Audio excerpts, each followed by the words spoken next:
大家好，我是面具人。今天咱们来讲两件事啊。今天是币圈暴跌到目前为止横盘的第4天半了吧？大家现在都是人心惶惶的。面具人我呀观察到了几个非常有意思的现象啊，非常的具有指导意义。那就是我发现了很诡异的现象，很恐怖的现象，那就是现在炒币呀，你看什么 K 线呀，什么技术分析呀，都已经是没有用的了，没用。为啥面具人会这么说呢？好，大家先来看这些图片啊，来看1、2、3，看到没有？好，再来看一下1、2、3。好，这3张图片大家看出来什么问题了没？那就是这几张图啊，如果面具人我不说他们是来自完全不同的加密货币的品牌，你们很可能会很难看出来他们其中的区别。事实上呢，交易所的加密货币当中这几天几乎大部分的加密货币都是这种走势。至少呢是排名前10的加密货币的走势都是这样的，好似这背后有一只无形的大手在统一调动控制，而且呢走势呀、进量呀、放量的风格数据都几乎是一毛一样的。那如果是这样的话，那这些加密货币买哪一种都是一样的，因为背后都是一个老板在操纵。而且操作逻辑都是一模一样的，所以说呢，大家买哪种加密货币都无所谓了。既然操作方式、进量、放量都是一样的，那你还看这个指标、那个指标、这个品牌、那个品牌，就已经没有任何意义了，仅仅就只能是参考一下下了。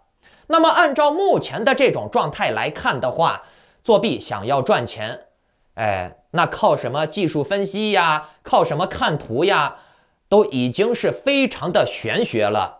因为你不管是看哪一个品牌的图，这些图都是一样的，那么我们就只能靠消息和猜庄家的心理才有可能能赚钱了。那么究竟该怎么猜庄家的心理呢？咱们就拿今天的又一轮的全盘下跌来说事儿啊。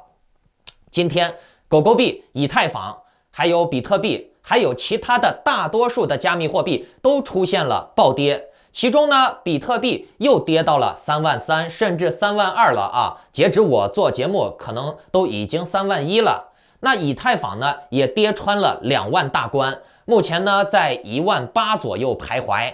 狗狗币呢也一度下挫到了 0.29 的这个点位，跌穿了 0.3 的这个支撑点位。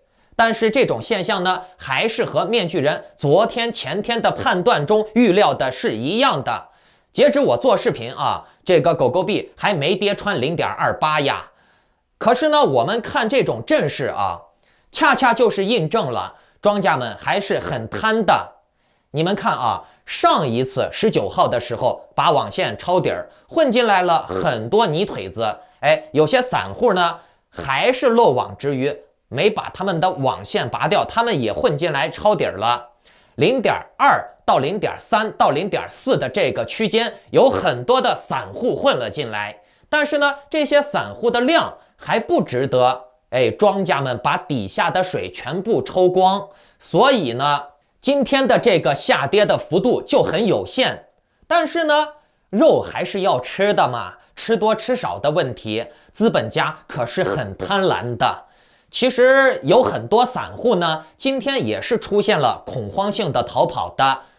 如果说这些散户出逃的力度再大一点，那这个下跌呢是有可能再往下穿的。那么再往下穿下去，很可能呢就是到 0.28 0.25 0.20 以下都是有可能的，因为庄家们也会看这个情况。所以呢前几天昨天、前天、大前天，我在节目中就已经建议大家在 0.3 左右的或者是 0.28 0.4 左右的仓位的人，上车的人你们就持好手中的货币就行了，不要贪心。为啥？因为万一下跌了，你手里面还有子弹可以买底儿，以弥补损失。这些已经上了车的人，你们就安心的在车上就好了，不要贪心。为啥？因为万一狗狗币继续下跌了，你的手里面还有子弹，还可以买底儿来弥补损失，不至于你的钱全套到高位了，底部出现了以后，你又没钱买了，没子弹了，然后呢，高位的你只能被套住，低位的这个钱你也赚不到，是不是？但是依目前的情况来看面具人我预计跌破 0.25 的这个支撑点位的概率是不大的，但是呢，大家还是要留一手，以防万一，因为可能性有很多。我们只需要知道散户的力量是不足以拉盘的，而且呢，砸盘的话，散户砸盘的力度也是非常小的。总体呢，还是要看庄家带节奏。庄家可能是对目前的铺底儿的纯度不满意，所以呢，他这2天想要顺手再割一下，筛选一下。因此呢，面具人我在昨天、前天、大前天的节目里面也是建议大家不要贪。我昨天的节目还说过，接下来是一个凶局，大家一定要做好多手准备，不要贪。贪了，你到时候遇到了下行下跌了，你没子弹了，你就没办法抄底弥补下跌的损失，那你是不是更不划算？而且呢，你在高位一次梭哈，你的风险更大，是不是？所以说，我从前天、昨天、大前天我就一直警告大家不要贪，不要贪，有一点就行了。剩下的呢，见机行事。有任何的消息，我都会及时的在我的会员群里面给大家警告公布的。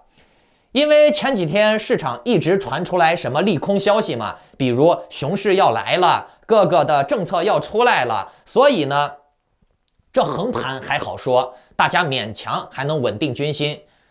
大跌过后横盘，然后再大跌，这就不好了，就会吓坏不少人的。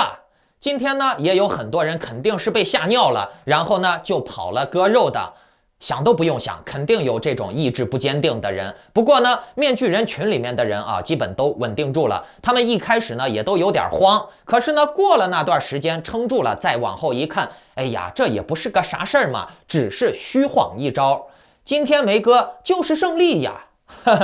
好，咱们继续再来说一下可能是导致这次大跌的原因面具人，我为什么要说是可能来。你们听完原因和面具人的分析，你们就能明白了。来看图，中国互联网金融协会、中国银行业协会、中国支付清算协会联合斥责虚拟货币交易炒作风险，封杀相关的业务。美国货币监理署表态，将开始对主要监管标准等进行审查。美国财政部将打击虚拟货币的逃税行为，要求单笔价值超过1万美元以上的虚拟货币交易就要上报国税局。美国证券交易委员会表示，希望有更多的法规来监管虚拟货币的交易所。来，最后一条也是中国的中国国务院副总理刘鹤提出要打击比特币的挖矿与交易。中央网也撰文称，要警惕虚拟货币的情绪繁荣。香港政府建议限制当地的虚拟货币交易所，只能服务给专业投资人。最后一句话听好了只能服务给专业投资人。听完了吧？尤其是香港这边新闻的最后一句话说的好搞笑呀，只能服务给专业投资人。那合着韭菜就不是人呗？非专业人士就不能玩呗？那什么是专业，什么是不专业，谁来界定呢？就像大陆的矿场，它只是不给私人提供矿机服务了，但是呢，大陆的矿场哪敢不给官老爷提供矿机服务呀？其实全世界在挖货币呀、挖矿这块都有点开始右转了。全世界已经开始逐渐的互相出台各种限制老百姓挖矿的政策了。听懂了没？只是限制老百姓挖矿，并没有说限制官老爷挖矿这些矿机呢，不能让老百姓拥有。我们仔细分析一下啊，加密货币的产出和流通，这两个重要的关口啊，如果都是在民间流通的话，在民间产出的话，它就是会对政府的金融造成一定的冲击，甚至非常大的冲击。那政府就必须要出面干预。怎么干预？先从源头，你的产出把你控制了，你的这些矿机都不能挖了，或者说是上交给政府。然后呢，再从这个流通给你再限制，比如收税，让你流通的速度就会变慢，对吧？让你流通的成本就会变高，对不对？各种各样的东西都能限制你。所以面具人我一直说，加密货币什么去中心化是不存在的，枪杆子指着你的脑袋，你的脑袋就是中心，懂了没？表面上看呢，这些政策啊是导致这次市场恐慌性下跌的元凶。可是事实真的是这样的吗？我们仔细观察啊，上述的各种措施，要么就是拟定、建议、预计、将要、可能。上面的政策啊，除了大陆的政策可能有开始行动了，其他国家的都是处于没有落实的情况。也就是说，现阶段啊，这些政策是没有任何影响的，最多呢就是心理影响。这种风波呢，很容易会被庄家拿去唱空炒作恐慌，割韭菜。我们再来看市场的大环境，大宗商品涨价会导致一波资金变现，这个是毋庸置疑的。然后呢，然后就没有然后了。目前呢，实体经济低迷，庄家们不会把这个互联网金融、加密货币市场给砸死的。砸死了，这些庄家自己也就没饭吃了，他们自己也就失业了。这个割韭菜呀，要讲究割的艺术。你割可以割，但是你不能把它连根拔起，懂了吗？所以呢，大家也就不必太过惊慌。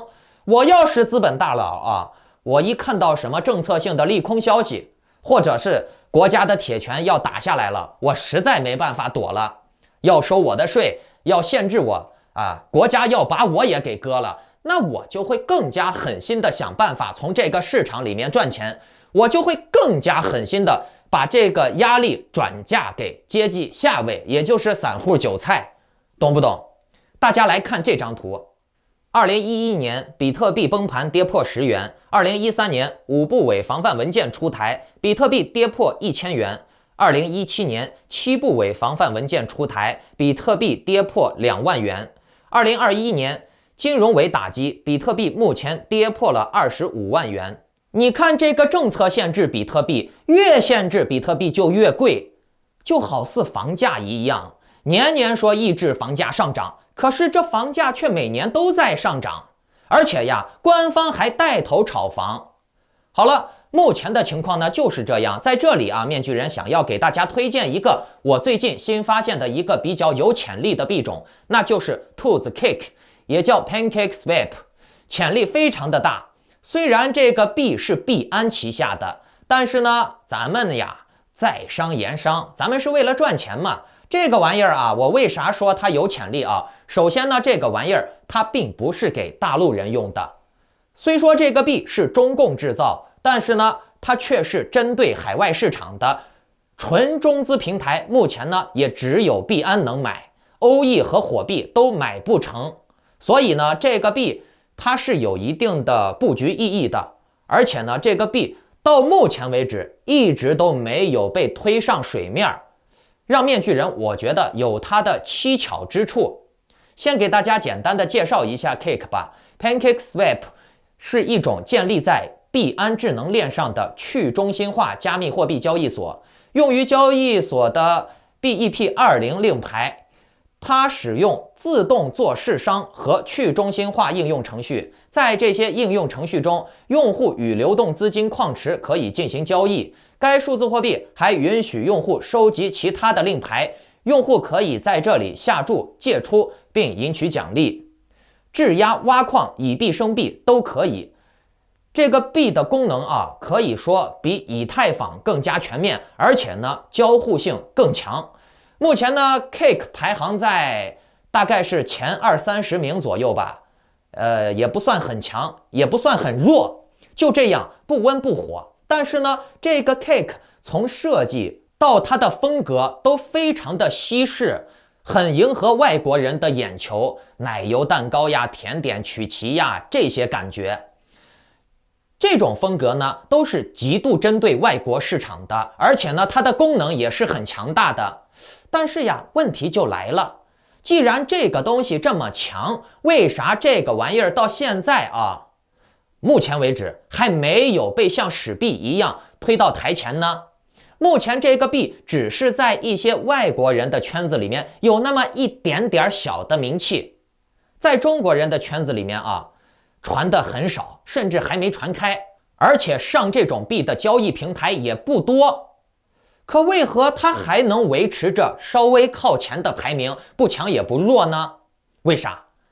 这么劣势的情况下，它还能这么坚挺，就足以证明这个玩意儿是有点实力的。Cake 币、蛋糕币有这么强的功能，并且呢，它已经被保了这么长的时间了，它还没有被推到台前，它都已经是这么强了。我们大家可以脑洞一下啊，万一哪一天，在以后的任何一个时间点内啊，它被推到了更多的交易平台、更多的交易所，它被推广到了更多的人熟知了以后，甚至老共哪天高兴了喊一下贝索斯呀、比尔盖茨呀，或者是其他的商业大佬出来喊单，那么你们来告诉面具人，这个 Cake 币它到时候会涨几倍呢？现在呢 Cake 币、蛋糕币它只是一个悄悄摸摸的、默默无闻的状态，对不对？而且呢，现在还是算是很长一段时间内的最低点了。上一次啊 Cake 币可是从6、7块涨到了40多块钱，还是悄悄摸摸的在搞，没几个人知道。而且呢，它有这么大的涨幅，还是建立在没有人知道的情况下。那万一有更多的人知道，更多的交易平台上它，那它的潜力可想而知嘛，是不是？而且呢，大家来仔细想想，为啥这个 Cake 没有像狗屎币那样一下子推到台前爆火呢？难道说共产党没这个能力把它推起来吗？不是吧，而是没有到时候。而且呢 Cake 目前呢也出现了抄底的绝佳时机，它已经跌到了几乎是开盘的价位了。而且 Cake 这种功能强大的币，它肯定不会轻易挂掉的，否则呢，你说共产党设计出来一个这么强的玩意儿，让它已经不温不火的悄悄摸摸的生存了这么长时间了，然后呢，就让它不温不火，就这样一下暴毙了，就死了，你觉得现实吗？这个 Cake 它还是有很大用处的。而且呀，目前这个以太坊也出现了比较重大的危机，以太坊 2.0 和以太坊 1.0 的对接出现了大麻烦，这个很可能会导致以太坊接下来会出现很多的动荡。当然了，这种消息呢，有可能是庄家放出来唱空的，也有可能呢是他们真的遇到问题了。那我们仔细看看这个 Cake 它和以太坊是非常的高度类似的，但是它的功能还比以太坊强。这个 Cake 已经被捂了这么长时间了其实我想问一下大家任何比赛大家只能记住冠军是谁，对吧？大家能记住亚军是谁吗？而且呢，冠军经常的就是那一个，亚军呢可是经常的轮流换，对不对？反正面具人我对这个玩意儿还是蛮有信心的，也可以建议大家关注一下。还有呢，这个你买的蛋糕币，也就是 Cake 币它还能产生被动收益。那这个具体的操作方式我们后续再聊吧。反正对于币的投资仅代表面具人的个人观点，如果大家想要获得更及时的操作资讯和投资指南的话，欢迎加入我的会员群组进行深入讨论。不要忘记点赞、订阅、收藏这个视频并转发出去。我们下期再见。